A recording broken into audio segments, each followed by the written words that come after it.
एक बार फिर से भोजपुरी की पावर स्टार पवन सिंह चुनावी मैदान में उतरने वाले हैं और इस बार चुनावी मैदान जो है वह विधानसभा का होगा। इसके पहले आपने देखा था कि कैसे लोकसभा के चुनाव में पवन सिंह चुनावी मैदान में उतरे थे, जब बीजेपी ने उन्हें टिकट देने से इनकार कर दिया था। तो बिहार से तो सीधे निर्दलीय चुनावी मैदान में उतरे और अपना पावर सबको दिखा दिए। और अब पवन सिंह हालांकि जिस सीट से चुनाव लड़ रहे थे वह काराकाट से उस सीट से वह चुनाव जीत नहीं पाए और वहां से चुनाव हार गए। लेकिन जिस तरीके से उन्होंने परफॉर्मेंस दिया था, लेकिन लेकिन लोकसभा चुनाव में जिस तरीके से बीजेपी को नुकसान हुआ अच्छा खासा पूरे शाहाबाद के इलाके में, उसके बाद पवन सिंह की खूब चर्चा हो रही थी कि पवन सिंह ने एक बार फिर से चुनाव लड़ने की ऐलान कर दिया है। प्रोग्राम में जमशेदपुर पहुंचते हैं और पवन सिंह से जब यह सवाल किया गया कि क्या लोकसभा चुनाव के बाद विधानसभा चुनाव में भोजपुरी की पावर स्टार चुनाव लड़ते हुए दिखाई देंगे, तो क्या चुनावी मैदान में एक बार फिर से पावर स्टार पवन सिंह की एंट्री हो सकती है। तो इसको लेकर मुस्कुराते हुए पवन सिंह जी ने एक जवाब दिए, कहा कि हम कह चुके हैं कि एक बार एंट्री हो गई तो हो गई। लोकसभा चुनाव में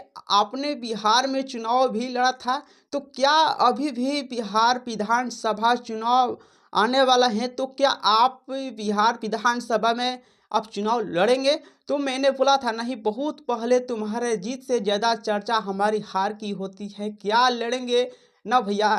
तो जब रिपोर्टर ने पूछा भैया से, तो जब तक ने ये साफ तौर पर कहा कि ये अभी तो समय है, अभी क्लियर नहीं बोल सकते हैं, बाकी काला माटी कर रही है, बाकी काला माटी कर रही हूँ, तो बद्र हमको बताएंगे हमारा हीरो क्या करेगा, ये डिसाइड करेंगे। सुनो, ये डिसाइड करेंगे। तो सुना आपने, पवन सिंह ने तो ऐलान कर दिया कि वो विधानसभा चुनाव लड़ेंगे। लेकिन जब उनसे यह पूछा गया कि क्या बीजेपी के टिकट पर चुनाव लड़ेंगे, क्या बीजेपी टिकट से क्या पवन सिंह चुनाव लड़ेंगे, तो इसको लेकर मुस्कुराते हुए एक्टर ने कहा है कि फिलहाल यह तो बात साफ नहीं है, लेकिन कुछ दिनों में क्लियर हो जाएगी, कुछ दिन में क्लियर हो जाएगी। लेकिन अभी पता नहीं है उन्हें बीजेपी से टिकट मिलेगा या एक बार फिर से निर्दलीय ही चुनाव मैदान में उतरेंगे। लेकिन वही दूसरी तरफ इस बात की हलचल तेज हो गई है कि पवन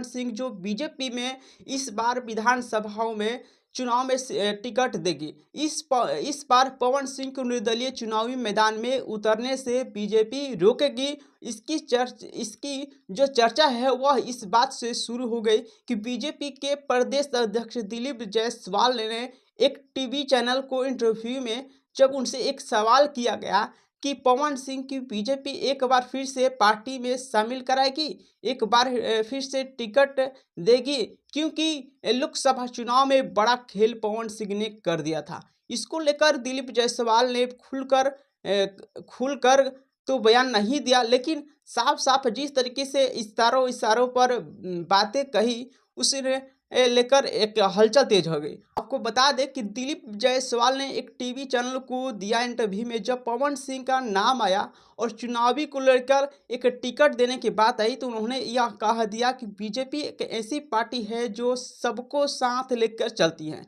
सबको असमेट कर चलते हैं और सबको एक साथ लेकर चलती हैं। अगर कोई भी पार्टी आएगा तो उनका स्वागत है। अब दिलीप जायसवाल के इसी बयान के बाद से यह कयास लगाना शुरू हो गया कि इस बार बीजेपी लोकसभा में रिस्क उठाना था।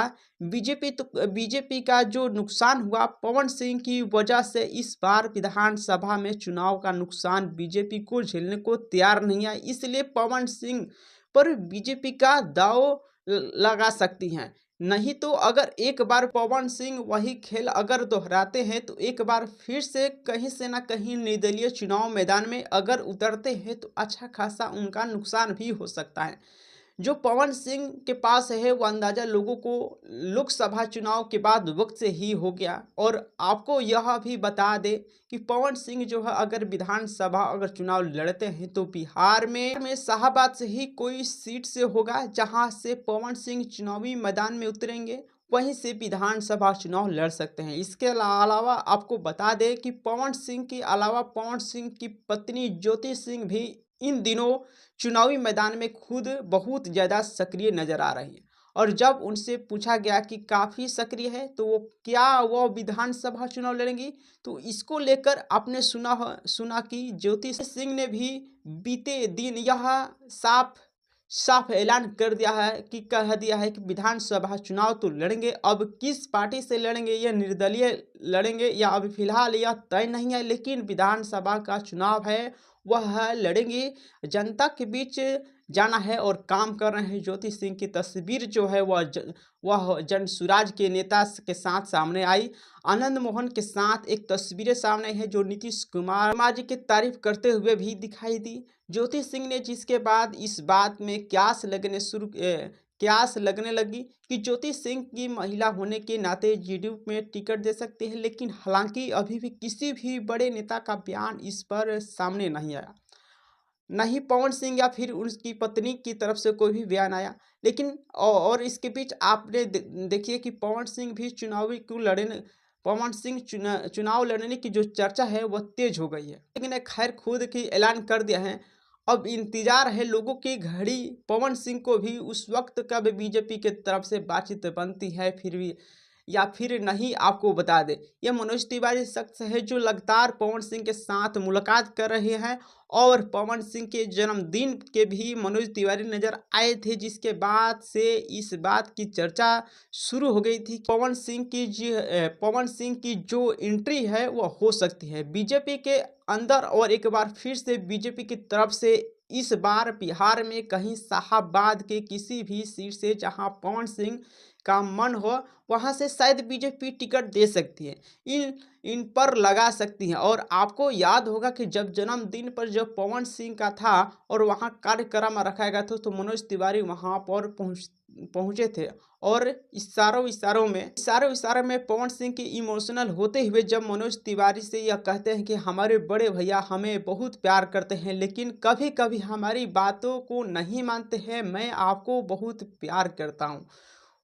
आपको भी हम प्यार करते हैं, लेकिन कभी बनावटी कर पवन सिंह ने इस बात के बाद इसी बयान के बाद यह भी रहे थे कि उनका टिकट कटने के पीछे मनोज तिवारी का हाथ हो तो नहीं है, क्योंकि पवन सिंह का एक दर्द यहाँ पर छलकता हुआ नजर आया था कि वह जिस सीट से चुनाव लड़ना चाहते हैं वो बीजेपी ने उनको सीट पर टिकट नहीं दिया। हालांकि यह सारी बातें एक तरफा है, लेकिन अब सभी को इंतजार है, यह देखना होगा कि पवन सिंह को चुनावी मैदान में क्या बीजेपी उतारती है, पवन सिंह के चुनाव में बीजेपी उतारती है और बीजेपी की तरफ से टिकट मिलता है, या फिर एक बार फिर से निर्दलीय चुनाव मैदान में पवन सिंह उतरेंगे और अपना पावर दिखाएंगे। आपको क्या लगता है? अपनी राय कमेंट